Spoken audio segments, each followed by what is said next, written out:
Good morning. Welcome to another episode of Hawk Blogger Mornings. I am Brian Nemhauser. You can find me all over the place, TikTok, YouTube, Instagram, at Hawk Blogger. And on this fine Blue Friday, I got the dynamic duo. They are back.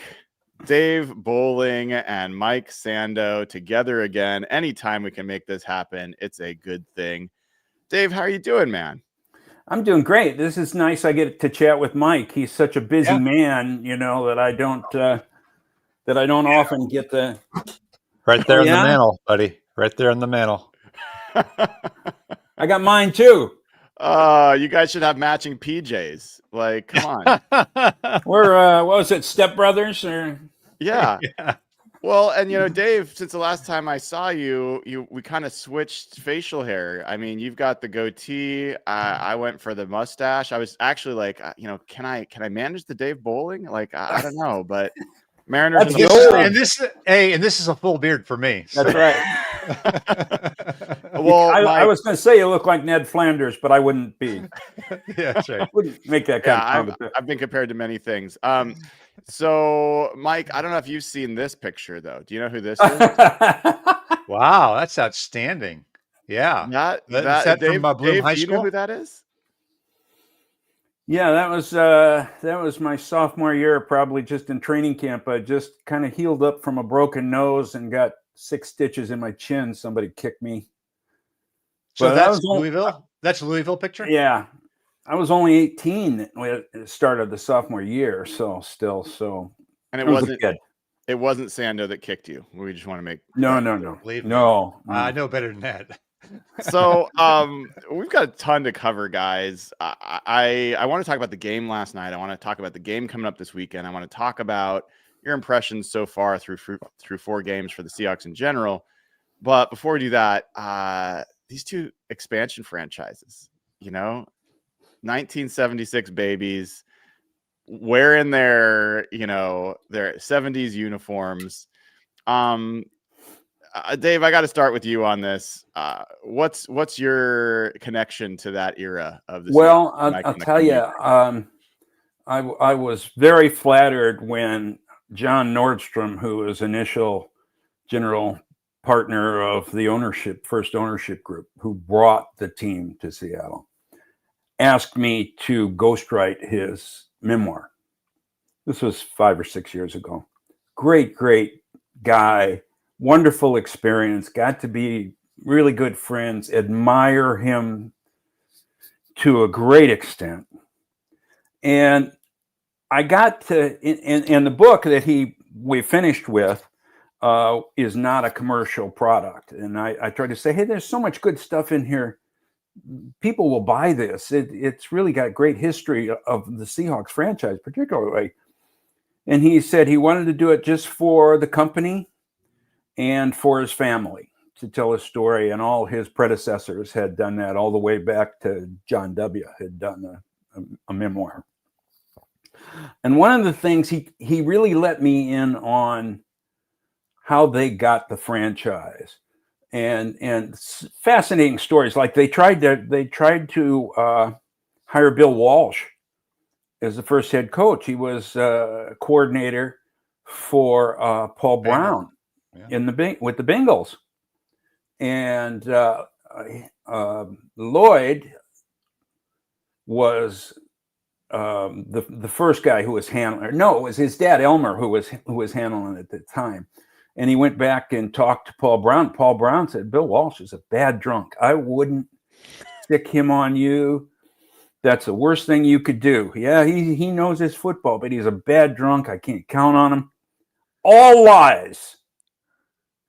They ended up going with Jack Patera, which, he certainly had a good resume, but you wonder how from day one in the baby steps, this franchise might have been different with Bill Walsh starting it out under the Nordstrom ownership. And the other thing relevant to the Bucs, there was a situation where Tampa had the stadium on their own. They weren't sharing it with a baseball team, and the Hawks obviously had to share with the Mariners, who were in C2 first. And so that meant they didn't get the parking, the concessions, a lot of those other things that Tampa Bay was going to get. The league office decided it really wasn't fair to put those two in the same, they wanted to have an even playing field for those two financially. And so they reduced by a very significant amount the amount of buy-in money that the Hawks had to pay for the expansion fee by a lot. And when John looked back at the numbers, it was shocking. He said, "You could have bought this franchise with that deal." And I was like, "No, I don't think I could have." But it was different. And so what that did was it gave them operating capital that was far better than Culverhouse had. And I think that got them started on a good foot. And of course, Seattle was dying for NFL. And they loved them, and it went crazy, and they sold every ticket forever. But I think that was, and if you look at the winning percentages of these two teams over the years, Hawks are way higher, and except for that bearing period, they've been run well, they've been successful, and particularly in the last, from Holmgren on, they've been very, very competitive. Mike, my memory of the early Bucs was the blooper videos of them like missing punts and like fumbling balls. Like they were just the joke of the league. They've since won 2 Super Bowls.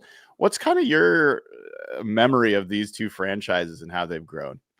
So I grew up in Northern California. Wasn't I think I followed the Rams in the 70s when I was really little, and I remember them playing the Bucs in a championship game. It was like I think 3 Frank Corral field goals or something. It was like a 9-6 or 9-3 game. That's how the Rams got to the Super Bowl and lost to the Steelers that year.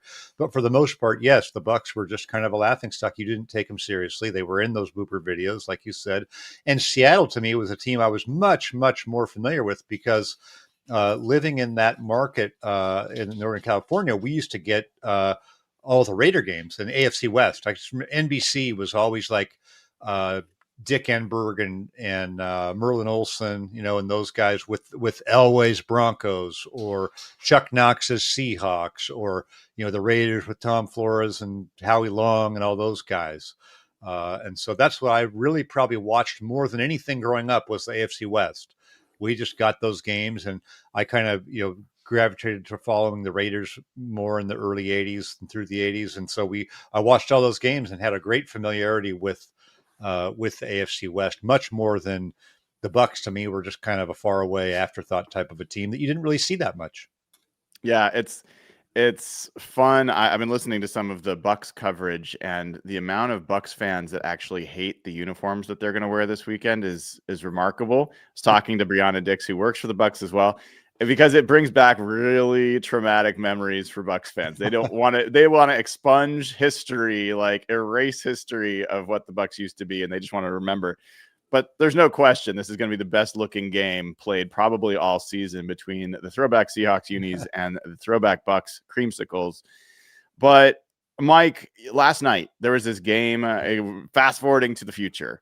We had the absolutely decimated 49ers playing the Rams that seemed like they're like Super Bowl contenders and everyone's crowning them. And what the heck happened in that game?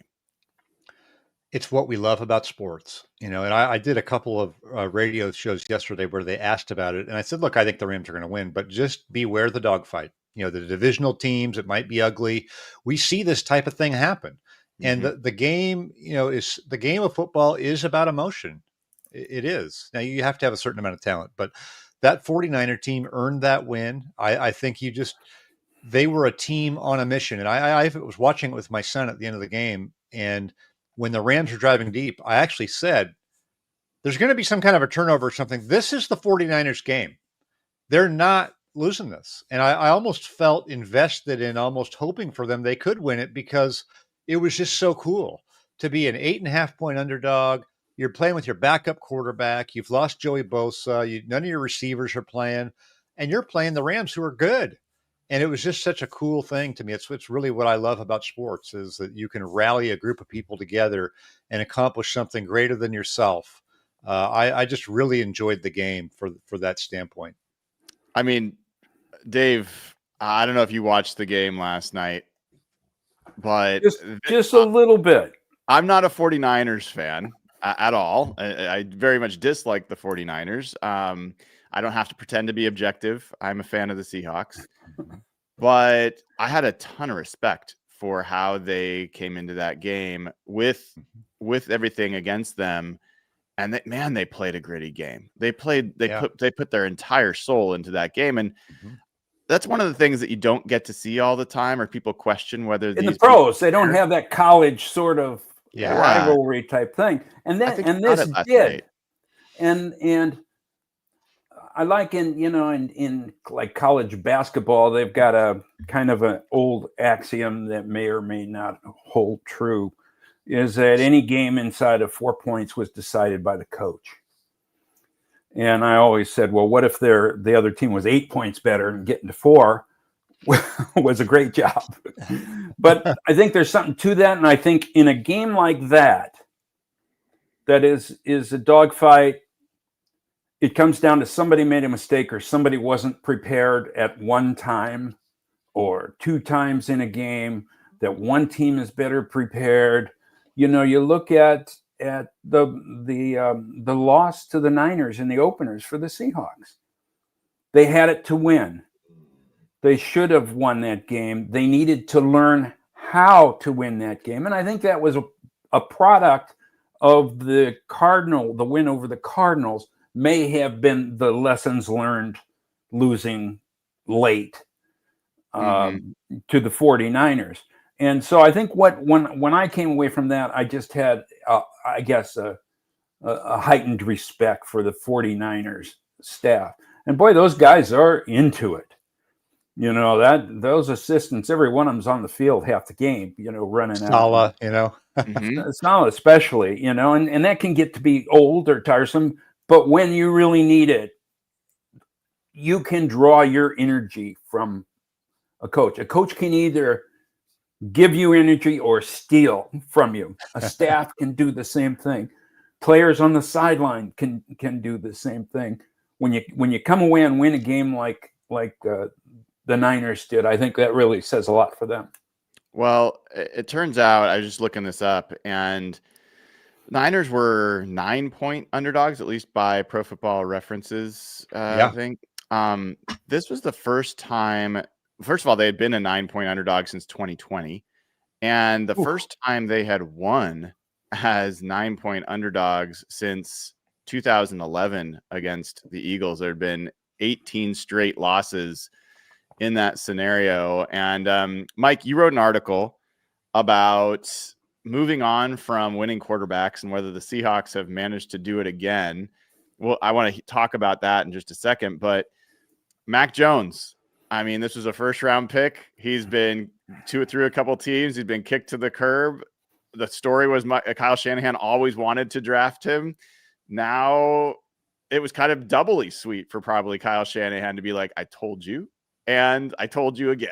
Like, we're going to win, and we're going to win with Mac Jones. So what's your take there on what he's doing with and what Mac Jones is doing? So it was a great signing. It's really a great signing for them because everyone thought the fit would be good. Even if you don't think Mac Jones is an amazing player, people thought he could do well in a Shanahan type offense. Now, I'm glad they don't have a game soon because he looked like he was going to not make it through the game.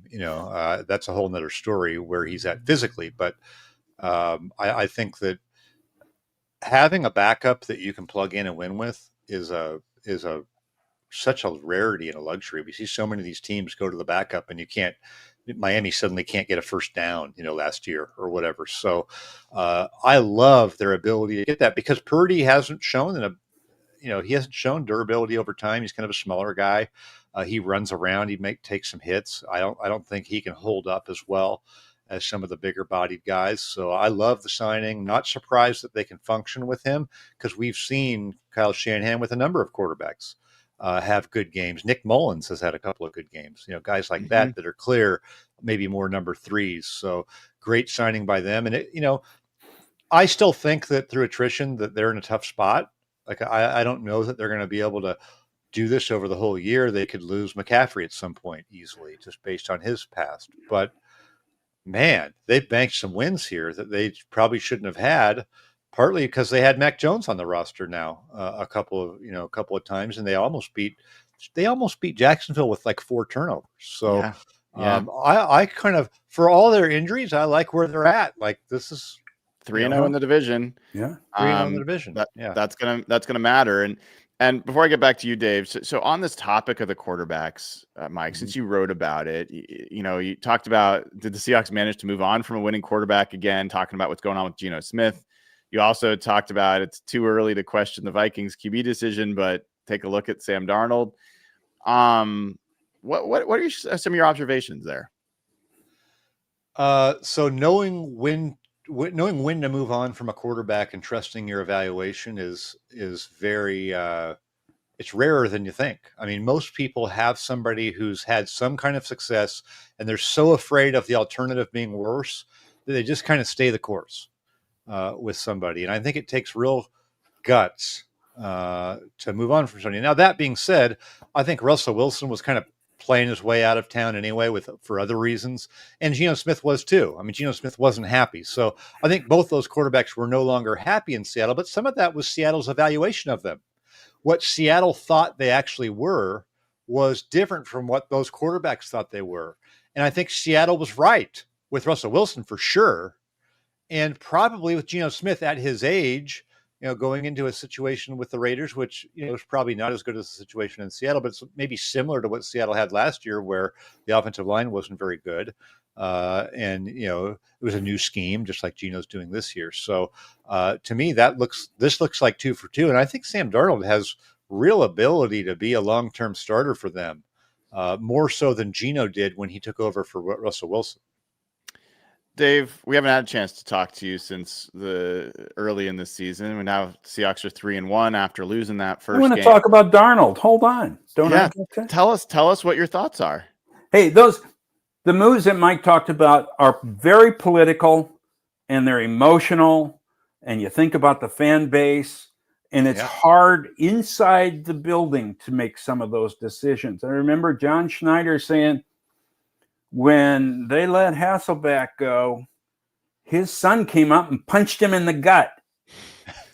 That is not Matt's son. It wasn't Matt's son. It was John's son. Yeah. John's son. Very literally a visceral decision, and those are tough. But there is a cost-benefit analysis that I think really played into the Geno decision. I think they liked him. I think they could win with him, but not at that price. And to get Darnold, yes, he's younger. And I think the column I came out of the game Thursday night with focused on, if you're still wondering about Sam Darnold, I think you better open your eyes here. He had that game, I think, validated his value and his long-term value, that he's got a little mobility and he can deliver when he's off platform. And a couple of those throws were elite throws. He's earning his way. He's earning his trust from the staff, and even more importantly, from his teammates. He took them to win. That was, would they have 28 seconds or something? I can't even remember what they had. But a 70% completion, I think he's here for the long run. And I was very on the fence. I thought, hey, he's going to be fine thinking that if they spiffed up the running attack the way they had aimed at, some of the questions about his passing ability wouldn't be valid. It wouldn't be necessary. And now he's shown he can do it. I think they're way up. And remember, when Geno took over, there were a lot of questions. What can he do? And there was a game, it might have been in Arizona, where they kind of running away, and Schneider was on the sideline laughing because he realized this is a guy, we don't have to run out and draft a quarterback right now. And I think that's kind of the situation where they are with Darnold, and adding to to the argument that he's only 28 years old. Mike, you sound like you're about to say something. Well, yeah, it's just some of those making some of those elite throws, off-platform type of throws that I think we saw last night were hard for Mac Jones. There's a couple of the balls going out there, and it's like, is someone going to pick this off? Or Kyler Murray too. Is just a smaller guy. Like, he has to really have his feet under him when he gets out there and is throwing it. Sometimes it's like, it's a little guy throwing the ball, And obviously Stafford can do all of those things, but I think Darnold has shown an upper level component to his game that I'm not sure we've seen before. Which is even, how about the pass to the tight end in the end zone that easily could have been a touchdown? I don't know if it was batted away, but that's a heck of a throw. There was a number of just really good throws, and then just nuanced ball placement too. Leading his receivers, spinning them around away from the safety coming over or whatever. Yes. They're just like, we're really like, that's high level quarterbacking stuff. Yeah. So. There's someone who was like, man, that throw to Boba was off target. I was like, no, that was a perfect throw away from the oncoming safety and gave his receiver a chance to make the catch, which he did. And I mean, I was doing some film study yesterday. I saw a new angle of the throw against the Saints on the first play where he is flushed from the pocket by a free running blitzer up the middle. He rolls to his left and throws over a defender right to JSN. I mean, I had to watch it like 4 times. I was like, holy crap. The throw that he didn't complete to Torrey Horton in the end zone 40 yards downfield in Arizona was an amazing throw. And one of the questions I have for you guys is, I was with Dave. I was 100% with Dave, which I often am. That like the way this team, don't ask me any financial questions. That the way that this team was going to be good was a top 5 defense and a top 10 running game, and that they needed both of those things to be true. What does it do potentially for the ceiling and the overall outlook of this team that they have been not a good running team and still one of the most productive offenses in the NFL through 4 weeks? Dave, I'm curious your thoughts. This is a work in progress. You got a new coordinator. I'm loving what I'm seeing with their personnel, the way they're juggling personnel and really maximizing options and pre-snap motion.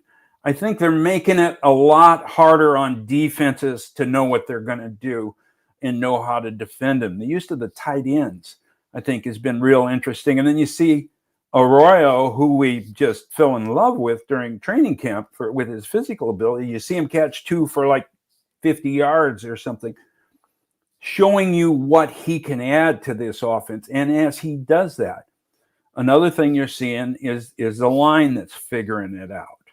And I think I wrote most of my column out of the New Orleans game on the play where Darnold does a play action. He rolls to the right and he throws it to, Saubert. Is that how you pronounce it? Mm-hmm. Guy makes a catch. They're at the 12. They're in a red zone where they've had some troubles. Okay. This was a nicely designed play and they get it to him. He makes a nice catch and he is clobbered at the 6. Okay. He's stood up. He's fighting. Within about 2 heartbeats, Abe Lucas is down there pushing the pile. Within another heartbeat, there's another 4 offensive linemen behind him, and they push that pile to the 1. I thought that was the greatest Seahawks play I've seen in a long time. That was terrific. And so after the game, I go in and I talk to Zabel.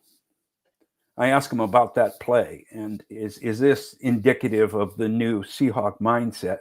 He said, playing with anything less than that intensity is disrespecting the game. Could have kissed the guy. It's like a 30-year coach would say. Could have kissed the guy. I just said, almost got a tear in my eye to hear. It felt great. And that's the kind of maturity he's got as a kid. And that is kind of infusing the whole line. The one where Cross pushed Charbonnet into the end zone. Mm-hmm. These guys are figuring out, take it to them. Yeah. They're winning the line of scrimmage. And that, as much as anything, gives me confidence that these guys are really on the ascension.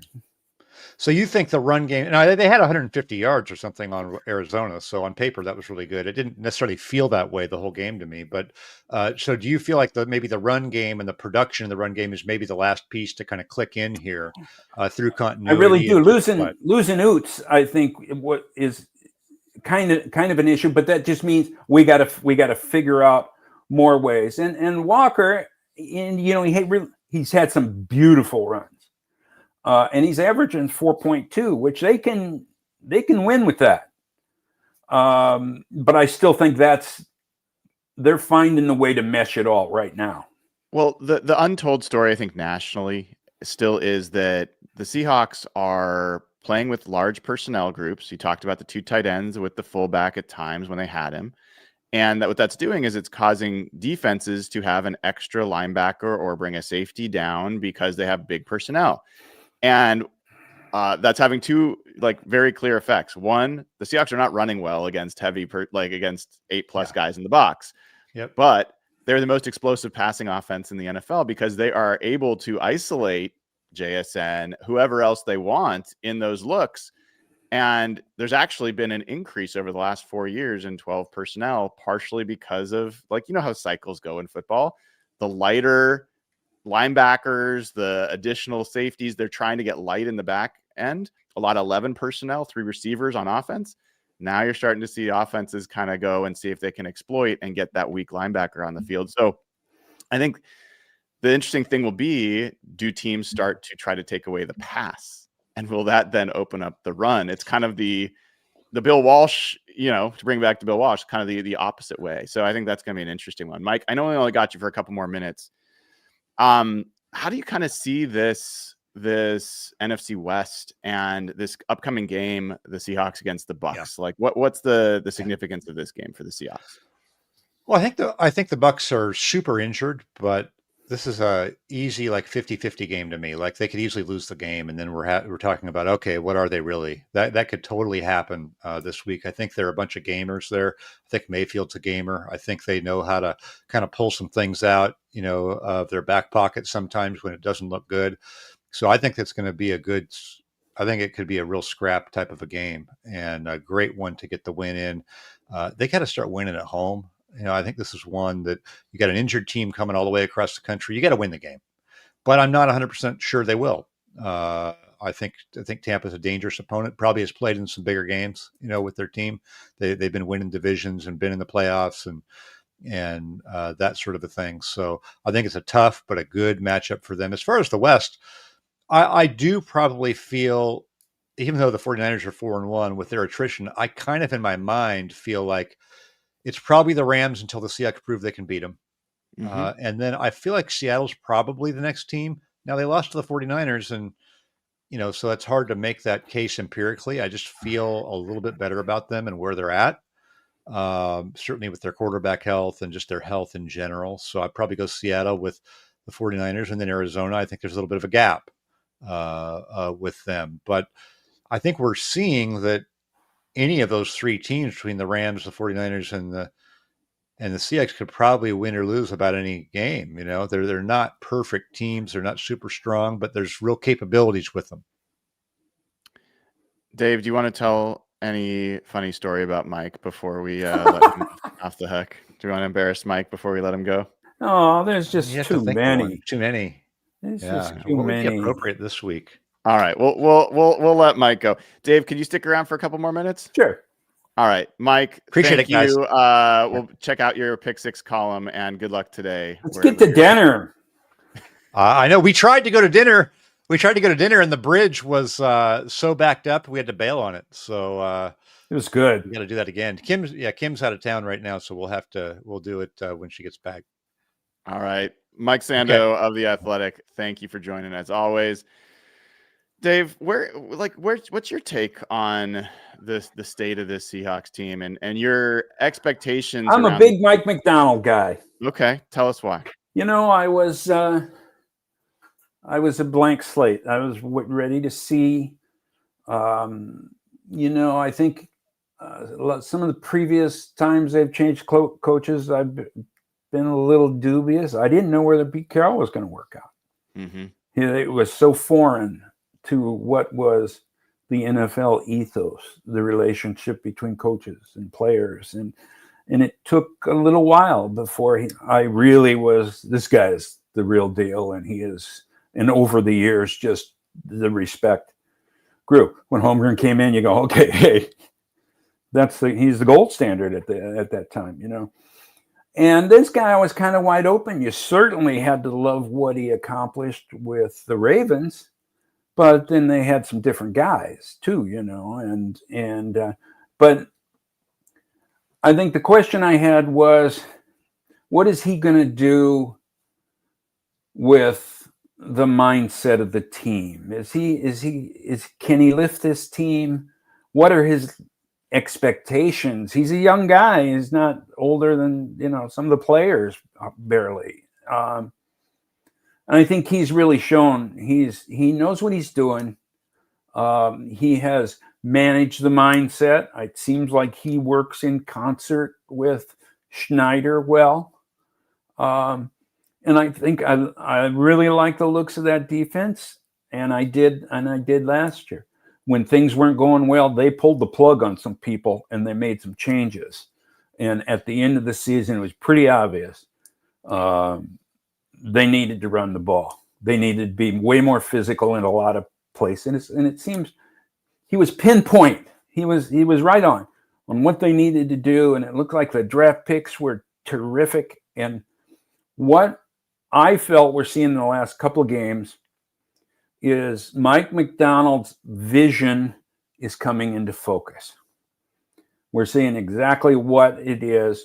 He's building that kind of defense where they can dictate. He talks about chasing edges, and I think I don't know that I really like that motto. I think it's taking over, dominating, be fast and physical. And there's one thing to say that, it's another one. You do it or you're going to be on the bench, and you see some defensive changes in manpower. Yes. They're not getting the job done. If the guy isn't grading high and putting out the effort and producing at the level they expect, let's give somebody else a try. You know, and I like that. You know what's fascinating about that, Dave, is what was Pete Carroll's mantra? Well, always compete. Always compete. Always compete. And he gave all those rookies chances to come in and play. He did, but I feel like, and I'm curious if you agree, I feel like he got away from that as years went on. It was less common for players to make a poor play or to have degrading performance, and for him to actually put them on the bench. And now we're seeing Mike Macdonald. I think in the defense is that he was allowed for a significant Legion of Boom period where he didn't have to be the policeman so much, because you had Richard Sherman, you had Bobby Wagner, you had Michael Bennett, all those guys who were policing each other. And if you didn't put out, somebody was in your face. And I think maybe Pete got away from that because somebody else was handling that duty. But I do think it's a strength of McDonald's, and you can see it, you know, at linebacker and cornerback, and people are getting a chance because they're earning it. And I don't know what they do with their grading of performances. I know it better be effort. And after last year, if you're on defense, you better be able to tackle. Mm-hmm. Mm-hmm. Because that's not, I don't know how many times I wrote last year, you can't win in the NFL if you can't tackle. Guys were missing tackles. And get to the ball. And seeing the play that I described with the line against New Orleans, man, that was exactly that. And I think they should just put that on a loop and say, and you know, you see Witherspoon would make plays like that, like on that interception that Kobe Bryant had last year, where he was out there and he blocked everybody within sight. I'm seeing a lot of that out of it is the nature of that defense to play that way. And that makes it fun, even if I'm not trying to dig up a column to watch the game. I just enjoy watching the game when guys are pursuing to the sideline, getting around the ball. That's how you get those turnovers. Somebody will slip and fumble, and you'll have 5 guys there. That's how you play defense. And getting to the guy, whose teammate who stood up, all of his buddies coming in and pushing him.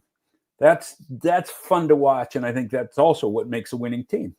Yeah, great stuff. And Dave, we talk about the competition. We talk about some of the players. There's news as of yesterday, at least. It sounds like Devin Witherspoon is going to be unavailable again this weekend. At least that's the report, which may be like staving off Reek Woolen possibly going and getting less playing time. So, and you see Job and Kendrick stepping up. Job and Kendrick are stepping up. Yep.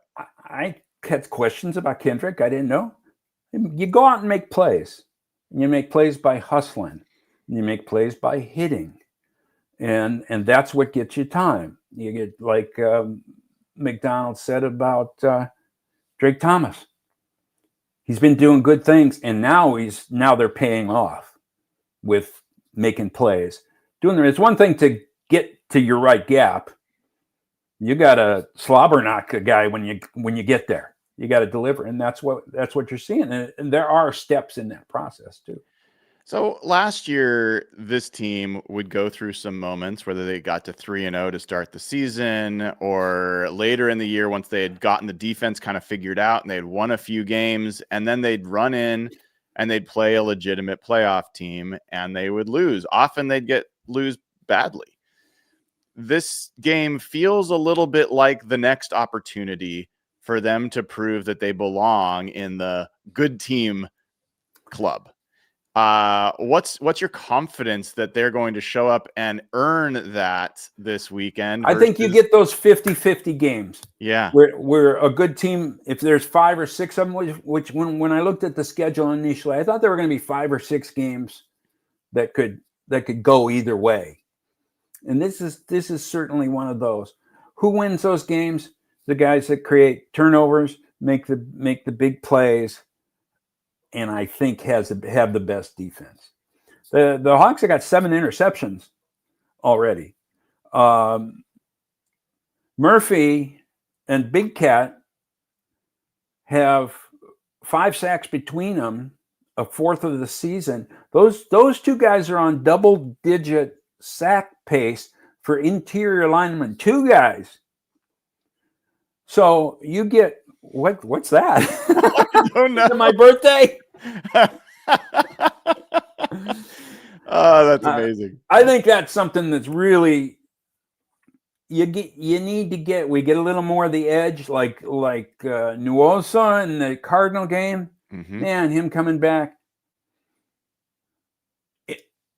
Everybody pushes everybody. And when you've got those 2 interior guys to anchor it all, I think the future is bright. I always have talked about before, one of my favorite things about your writing, besides the prose, was the analysis of the line of scrimmage. And you've talked about the defensive side of the ball. You talked a little bit about the offensive line. Where do you feel like this offensive line is 4 games in? The right guard, everybody's got questions, I think, and that's fair. Mm-hmm. Does one guy reduce the strength, one length reduce the strength of a chain? Yeah, it does. Some things you can scheme around, and it's not every play that there's a weakness, but when you see, I don't go through and study the films anymore. I don't. Mm-hmm. I get my impression off what I see in real time. I think that's a weakness. Mm-hmm. I think Cross is back and growing again. I think Abe is back and looking good. Zabel, I'm just in love with. And Sandell, okay. Center's a tricky position to evaluate because there's more than just, he's so often uncovered and he's part of combo blocks, etc. And that, that's a part of teamwork and timing, etc. I think I would give this line right now a higher grade than any in certainly 2 or 3 years.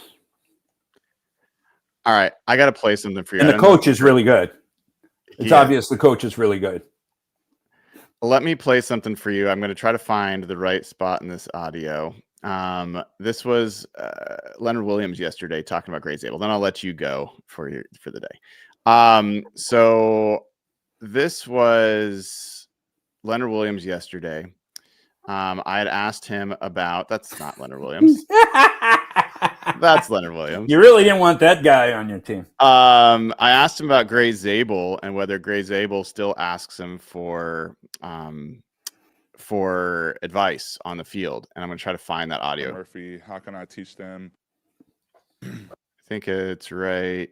Need to do to kind of get more pressure without. That's not the right question. I mean, 1 second, Dave. I'll get there. Yeah. Kind of wants to live and play the same.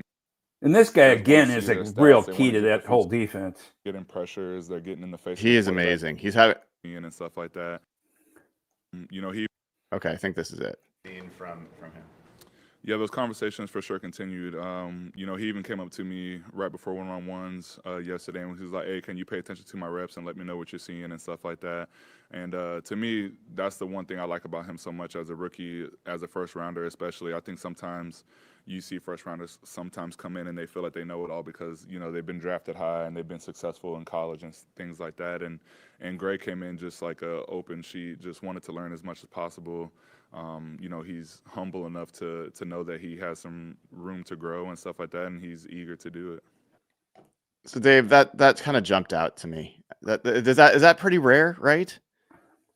It depends. But it's certainly a good sign. I mentioned this to Mike before. He kind of has a Hutch feel to it. He's just big and strong, and he does his job and turns around and goes back to the huddle and then does it again. And I really like that. And he's a little bit of a bully the kind of thing you like as a guard.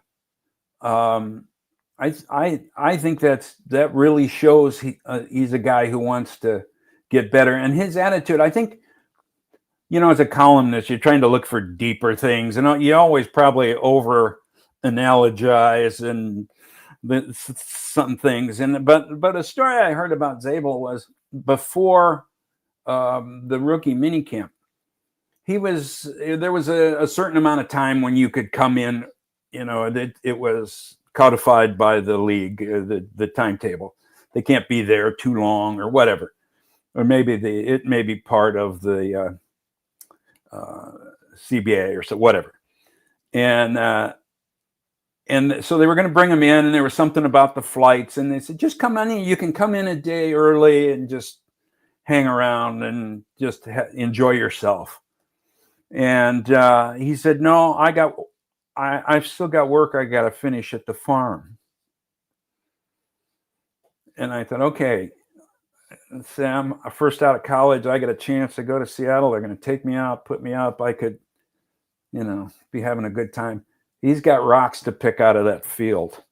That's what that guy was out there, whatever it was he was doing. I don't know specifically, but in my mind, he was doing everything but hitching up the plow and pulling it.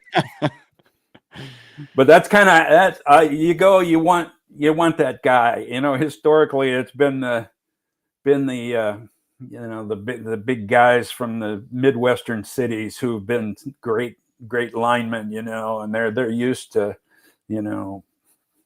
hard work and getting their hands dirty.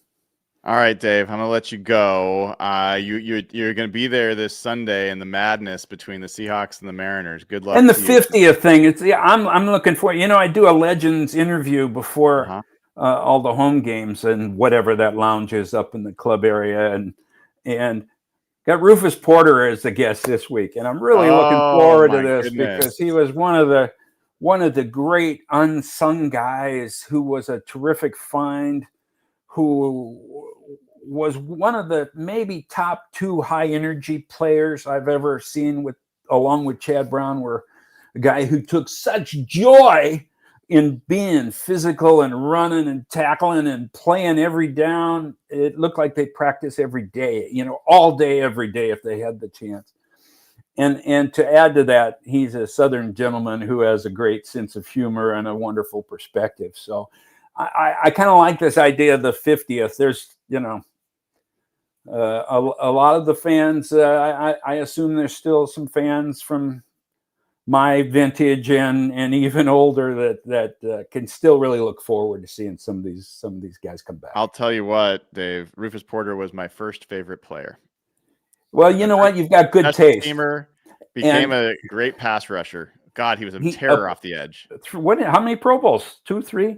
Yeah. And it was all 1-2. Now he was a very physical guy, but he also was just a country guy who just had an aw shucks attitude. And I'm just lucky to be. He was like 110th player brought in. They could sign as many free agents as they wanted. He was the last one that year when he came in. Great, one of those great stories.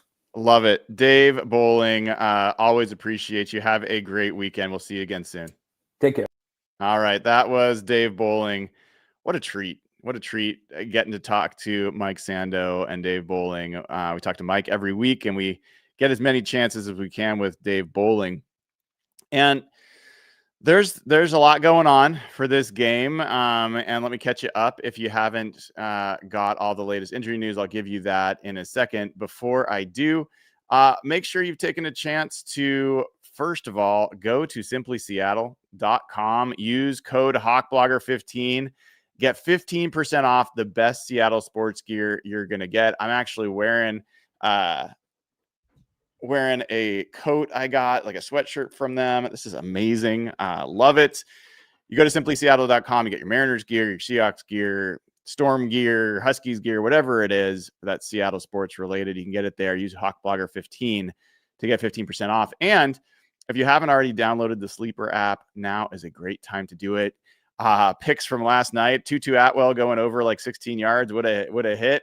You can follow your fantasy sports there. You can follow Major League Baseball there, all sorts of great stuff. And use promo code HAWKS and you'll get up to $100 match on your first deposit. Terms and conditions apply. See Sleeper's terms of use for details. Currently operational in over 25 states. Check out Sleeper today. All right, so let's catch up on injury situations. We just recently heard about a half an hour ago from Rick Stroud, who covers the Bucs for the Tampa Bay Times, and he says that Bucky Irving, cornerback Jamel Dean, cornerback Benjamin Morrison, safety/cornerback Christian Izien, and wide receiver Mike Evans were not practicing and are expected to be out for Sunday's game at Seattle. Now, the Bucs are fortunate in that Jacob Parrish has been playing well for them, the rookie out of Kansas State, and he will certainly, be part of their plan this week. He's been playing nickel corner. Now, he played outside corner at Kansas State, so he's fine playing outside corner. But it does mean that if they move him outside, they're going to have to find someone else to play nickel. And this is a Bucs team that already struggles on the interior side of the field, part of the field for defending it. They have two linebackers in Levante David and Servassier Dennis who have struggled in coverage. And now you're going to potentially take their best nickel cornerback and move him outside. That's an issue for them. And I think Christian Izien, by the way, was their backup nickel. So it's not even going to be him. It will be, I don't know, Josh Hayes or someone else will come in and play nickel for them. And that's going to be an area that I think the Seahawks could try to exploit. At the same time, the Seahawks don't generally face a lot of nickel defenses because they don't generally have three receivers on the field. So this, if you're a Bucs fan, could say this is maybe the good matchup to have, missing your nickel corner, because you probably will have two corners on the field most of the time anyway. So that's that injury news. We did hear at least yesterday, or maybe it was last night, I think Jeremy Fowler or somebody sent out that Devin Witherspoon is not expected to play this week. That's unfortunate news. We don't yet know about Julian Love. I would think it's pretty unlikely that DeMarcus Lawrence is going to play, so I think you can pretty much count him out. But I think you hope that Julian Love can play. If Julian Love can't play, then you're back to kind of the situation you were in for, I think it was Tampa Bay, where you were missing Love and Witherspoon. Ended up working out okay, but if Julian Love cannot play, let me actually just go back and we can revisit this together by how snaps worked in that week. I believe it was Ty Okada that got most of those snaps, but let's just make sure that that's what is true. So yeah, Ty Okada got the safety snaps with Kobe Bryant. Josh Jobe and Reek Woolen were your outside corners, and then Darian Kendrick was your nickel. That's probably what you're looking at going into this week. It's a tough game to have going against Baker Mayfield and Ibuka and Sterling Shepard, Chris Godwin. They've got some guys that can threaten you and will definitely try to get you into nickel situations. Now, you are getting Nicky Minwari back. They will likely play him a decent amount, although we'll have to see how that goes against an 11 personnel team. Mike McDonald says he does play against 11 personnel. Let's see it. Let's see how they utilize him. But Darian Kendrick certainly seems to be in a position to be playing a bunch this week. So we'll get to see if it was just a 2-game thing. If he has another strong game this week, then they're really going to have some questions about, whether it's matchup related or otherwise, whether Reek Woolen stays on the field or whether Kendrick gets to, get the nickel snaps and Josh Jobe and Witherspoon are the outside corners. So it's going to be interesting. And the cool thing about this is you haven't really felt like the Seahawks have had a game yet where there's been some player who's been really exposed. I know people would say Reek Woolen. I don't think Reek Woolen's been exposed. I think he's had some bad moments, but it's not like they've just repeatedly picked on him and he's been the problem the way you could say like a Kelly Jennings back in the day or a Trey Flowers or some of the other corners where we've seen it's like, oh man, they're just going to keep throwing at whoever is going up against that player and they feel good about that matchup. That's not who Reek Woolen has been. He's been a guy who's had some of the most unfortunate plays of the year, but he's not a pushover. And so for the first time in a while, it does feel like the Seahawks have been able to weather some of those injuries and do what we see some of these other teams do, where you're almost like, man, how do they have so many good players at that position? How they've had so many injuries and they're still playing at a high level. How are they doing that? That hasn't always been the case with the Seahawks. And right now, that feels like it could be the case here. I think the other thing that's worth at least mentioning is if DeMarcus Lawrence doesn't play, you'd expect Uchenna Nwosu, Boye Mafe, and Derek Hall to mainly just get extra snaps. But I do wonder, one, if Mike Morris will get some extra snaps playing edge, which is not his typical spot, but he can play there. And one of the two, I wonder if Conroe Toole will get pulled up from the practice squad tomorrow. I'm curious if they will give him an opportunity at edge. He really came on strong at the end of preseason and training camp and could be a guy that they look to get some extra reps in this game. So Jared Ivey's another name of a guy that they could bring up.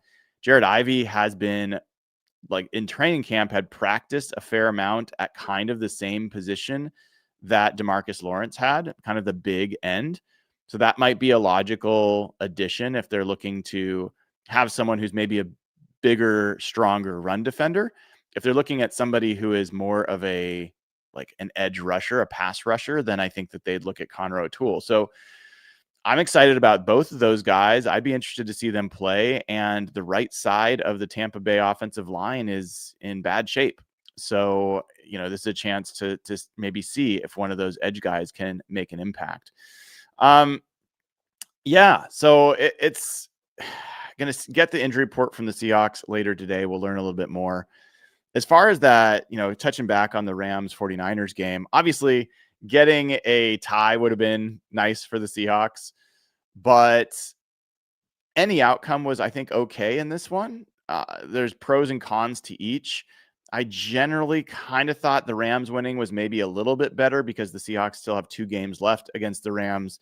And the 49ers, if they were to go 3-0 against the division and then have the easier part of their schedule starting to come and they're going to get healthier, they could just kind of mediocre their way to 12 wins and the division title. If the Seahawks aren't able to, right now they have 4 division games left. So they still have the potential to go 5-1 and at least tie the 49ers if they were to win the last game of the season from a division record, if they win all the rest of their division games.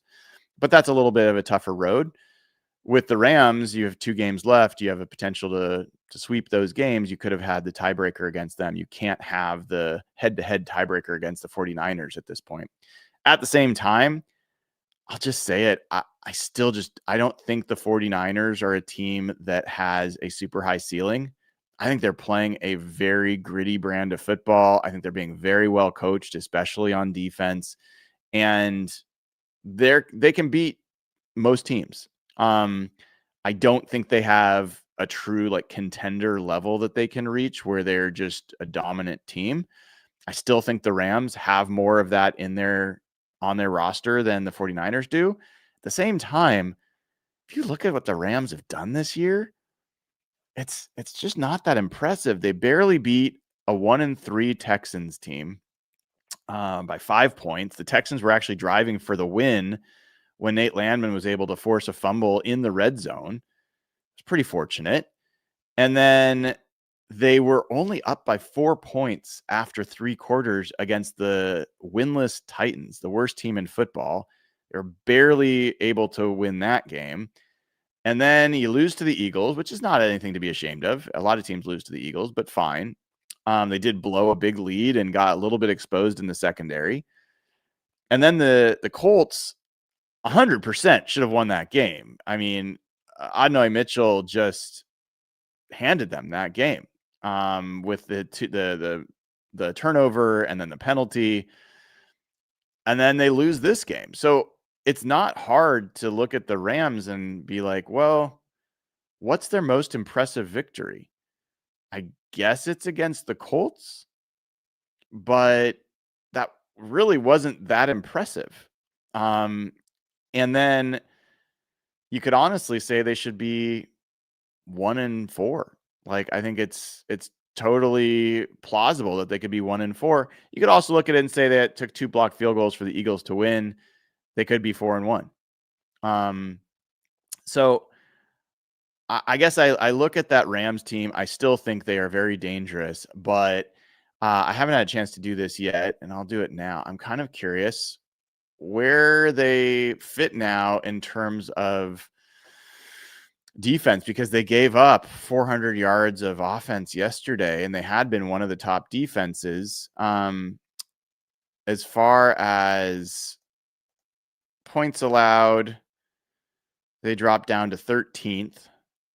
As far as yards per game, where are they? Ooh, where'd they go?